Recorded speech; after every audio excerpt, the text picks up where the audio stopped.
Maître Jacqueline Bergel, avocate, défendresse des consommateurs. Exactement. Merci d'accepter de répondre à nos questions. Merci à vous. Vous faites suite à la grande pétition, à la grande mobilisation qu'IPSN a générée, Oui. avec la pétition contre l'abus de certaines vaccinations.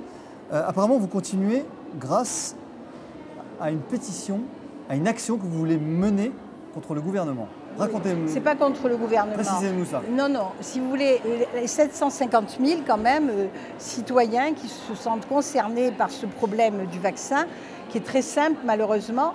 On a eu jusqu'à présent le trivalent, qui est un vaccin, vous avez été vacciné, on l'a tous été. Et aujourd'hui, sous prétexte d'épuisement, on va vous en imposer un autre où il y a 6 vaccins, dont un qui est considéré quand même comme grave puisque c'est l'hépatite B. On va bombarder un nourrisson qui vient de naître avec ces vaccins-là. Il faut savoir que les médecins, dont le professeur Joyeux le dit beaucoup mieux que moi, il faut 2000 jours pour que l'enfant puisse avoir son organisme sur le plan immunitaire complètement sauvegardé. Là, on va lui inoculer d'ores et déjà 3 vaccins qui ne sont pas obligatoires mais recommandés, sous prétexte qu'il y a un épuisement. Alors, les personnes qui sont concernées agissent sur les réseaux sociaux, mais il faut savoir que dans France, il y a plusieurs pouvoirs, et c'est Montesquieu qui l'a dit. Pouvoir législatif, c'est les lois. Pouvoir exécutif, c'est les hommes politiques, l'exécution, et pouvoir judiciaire. Et moi, les armes que j'ai en tant qu'avocat, c'est bien les pouvoirs judiciaires.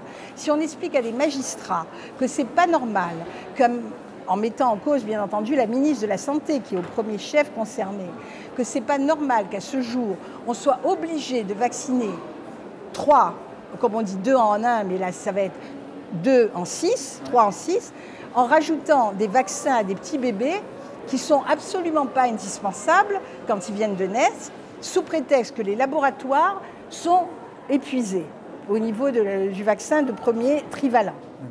Alors, quelle est l'action que vous allez mener? Alors, Comment elle l'action va que je se vais construire? mener, c'est sur 3 fondements. D'abord, la première, de mettre en cause devant le Conseil d'État pour qu'elle s'explique et rééquilibrer les forces, c'est-à-dire entre les citoyens que je vais représenter, qui sont le collectif. Mais ce n'est pas une class action.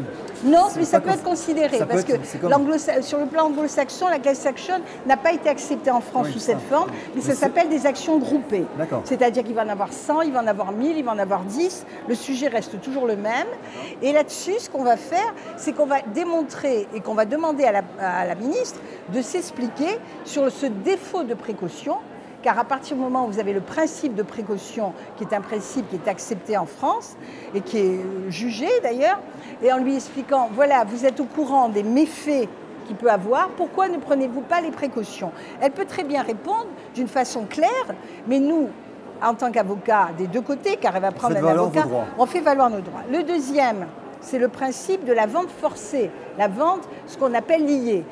Autrement dit, vous voulez en acheter 3, on est obligé d'en acheter 6. C'est comme si vous voulez acheter un jean, on vous dit le jean, il faut que vous achetiez le t-shirt, sinon on ne vous vend pas le jean. C'est une vente forcée, ça s'appelle une vente sans information. Sans information, sauf si bien entendu vous avez toute l'information qu'on entend, puisque 750 000 personnes, c'est déjà pas mal sur les réseaux sociaux. Et puis le deuxième, le troisième fondement, si on va jusqu'au bout du raisonnement, c'est une non-assistance à personne en danger.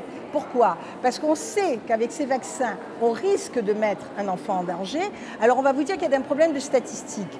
C'est vrai que des statistiques, c'est un nombre, mais un seul, c'est un drame. Il y a eu des enfants qui, malheureusement, des petits bébés, se sont retrouvés avec des problèmes graves suite victimes de ces vaccins.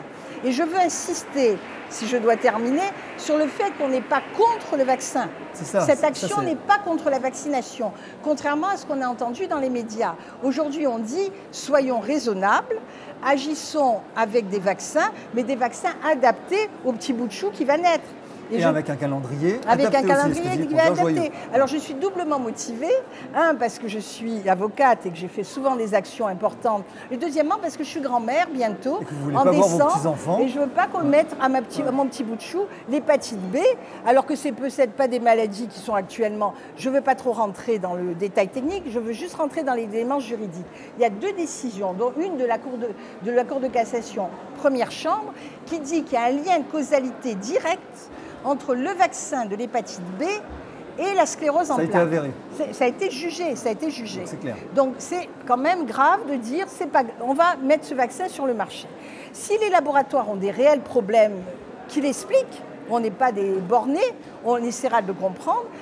Je pense qu'un ministre, femme de surcroît qui a dû avoir des enfants, qui en a encore et qui est appelée à être grand-mère, va être obligée de s'expliquer là-dessus. Et c'est sur ce sujet-là qu'on aimerait bien demander qu'elle remette sur le marché le trivalent donc d'été polio sans adjudant. Parce que qu'est-ce qu'on dit adjudant? On met de l'aluminium, on met peut-être des traces de formol.